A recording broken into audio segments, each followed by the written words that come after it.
పాపం మా ఆడపిల్లలు చాలా ఇబ్బందికి లోనైంది. అందుకే వివరాలు తెప్పించుకొని 200% కాస్మెటిక్ ఛార్జెస్ పెంచి ప్రతి నెల ప్రభుత్వ ఉద్యోగులకు ఐఏఎస్లకు ఐపీఎస్లకు జీతాలు ఏ విధంగా ఇస్తున్నామో కాస్మెటిక్ ఛార్జెస్ కూడా ఈ పిల్లలకు మొదటి తారీఖు నాడు ఇవ్వాలి అని మా అధికారులకు ఆదేశాలు ఇవ్వడం జరిగింది. ఇవాళ మిత్రులారా, తెలంగాణ రాష్ట్రం 12 సంవత్సరాలు పూర్తి చేసుకున్నది. 10 సంవత్సరాలు అధికారంలో ఉన్న వాళ్ళు ఏనాడు విద్యాశాఖకు ప్రాధాన్యత ఇవ్వలే. ప్రభుత్వ పాఠశాలలు మూసివేస్తూ పేద ప్రజల పట్ల నిర్లక్ష్యం వహిస్తూ తెలంగాణలో ఉన్న విద్యాశాఖను విధ్వంసం చేసింది. నేను రాజకీయాల జోలికి వెళ్ళను, అనవసరమైన విషయాలు నేను మాట్లాడను. కానీ నేను చేస్తున్న ప్రయత్నం రాష్ట్ర ముఖ్యమంత్రిగా ఫైనాన్స్ కావచ్చు, రెవెన్యూ కావచ్చు, ఐటీ అండ్ ఇండస్ట్రీస్ కావచ్చు, one of the best portfolio నేను తీసుకొని ఉండొచ్చు. కానీ నేను ఈ దేశ భవిష్యత్తు గ్రామీణ ప్రాంతాలలో ఉన్నది, దేశ భవిష్యత్తు తరగతి గదుల్లో ఉంది. అందుకే విద్యాశాఖను నా దగ్గర పెట్టుకోవాలి, విద్యా ప్రక్షాళన చెయ్యాలి, ప్రతి పేదవాడి గుండె తట్టాలి, వాళ్లకు విద్యను అందించాలి అన్న లక్ష్యంతో విద్యాశాఖను నా దగ్గర పెట్టుకొని నిరంతరం పర్యవేక్షిస్తూ ఒక ప్రణాళికబద్ధంగా ముందుకు వెళ్ళే ప్రయత్నం చేస్తున్నాం. కొంతమంది గిట్టని వాళ్ళు విద్యాశాఖకు మంత్రే లేడంటారు. తెలంగాణ రాష్ట్ర ముఖ్యమంత్రి ఈనాడు విద్యాశాఖను మొదటి ప్రాధాన్యత కింద తీసుకొని ఈ తెలంగాణ రాష్ట్రంలో మేము ప్రయత్నం చేస్తున్నాం. మీరు చేసిన విధ్వంసం 10 సంవత్సరాలు మీరు పాల్పడ్డ అరాచకం 100 సంవత్సరాల నష్టం తెలంగాణ రాష్ట్రానికి జరిగింది.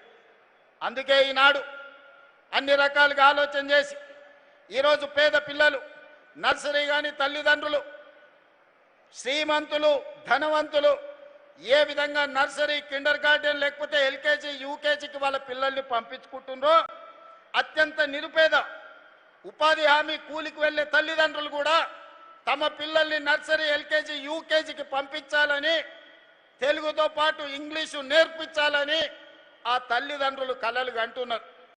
కానీ మన ప్రభుత్వ విధానంలో ఈనాడు నర్సరీ ఎల్కేజీ యూకేజీ విధానం లేదు, ఇంగ్లీషు విద్యకు అంత ప్రాధాన్యత లేదు. అందుకే పేదవాళ్ళు ఎంత కష్టపడైనా సర్వం అమ్ముకొనైనా సంపాదించింది మొత్తం కేటాయించైనా తమ పిల్లల్ని ప్రైవేట్ స్కూళ్ళకు పంపించడానికి ప్రయత్నం చేస్తారు. వాళ్ళ ఆలోచన ఒక్కటే, మేము కూలీ నాలి చేసి బతికినాం, ఒక పూట తిన్నా తినకపోయినా ఉపవాసం వండుకొని మా పిల్లల్ని చదివించుకున్నాం, వాడు పెద్దయి ఒక డాక్టర్ ఒక లాయర్ ఒక ఇంజనీరు ఒక ఐఏఎస్ ఐపీఎస్ అయితే మా భవిష్యత్తులు మారుతాయి, మా కళ్ళ ముందే మా పిల్లలు ప్రయోజకులు అవుతారు, డాక్టర్లు లాయర్లు రాణించి పీజీలు పిహెచ్డీలు చేసి తెలంగాణ పునర్నిర్మాణంలో భాగస్వాములు కావాలని వాళ్ళు కలలు కంటున్నారు. మరి అలా తల్లిదండ్రులు కలలు కంటున్నప్పుడు వాళ్ళ కలల్ని సాకారం చేయడానికి ఈ రాష్ట్ర ప్రభుత్వం ప్రయత్నం చేయాల్సిన అవసరం ఉందా లేదా ఒకసారి ఆలోచన చేయండి.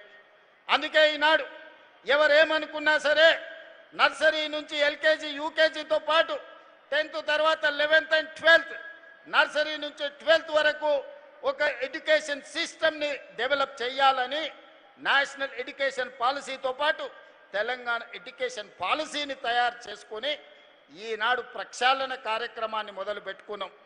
మొదటిసారి ఈసారి నర్సరీ నుంచి మనం అడ్మిషన్లు ఇచ్చినాం.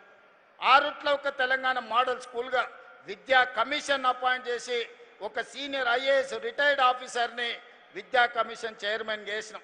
వాళ్ళు ఇచ్చిన సూచనలతోని ఆరుట్లలో మనము నర్సరీ నుంచి 12th వరకు స్కూల్ ప్రారంభిస్తే ఇక్కడున్న చాలా మందికి వేదిక మీద ఉన్న ఇండస్ట్రియలిస్టులకు కూడా తెలవాలి. ఒకప్పుడు ప్రభుత్వ పాఠశాలలో చేరాలి అంటే విద్యార్థులు వచ్చేవాళ్ళు కాదు. ఆరుట్లలో 1814 మంది పిల్లలకు అడ్మిషన్లు ఇచ్చిన తర్వాత ఇంకా 1500 అప్లికేషన్స్ ఎక్స్ట్రా వచ్చినాయి. వాళ్ళు బయట నో అడ్మిషన్ అని బోర్డు పెట్టినరు. ఇది మా నిబద్ధతకు మా పాఠశాల ఉపాధ్యాయుల యొక్క పనితనానికి గుర్తింపు. ప్రభుత్వ పాఠశాలల్లో నో అడ్మిషన్ అని పెట్టే రోజు వస్తుంది అని ఎవరు కలలో కూడా ఊహించకపోవచ్చు.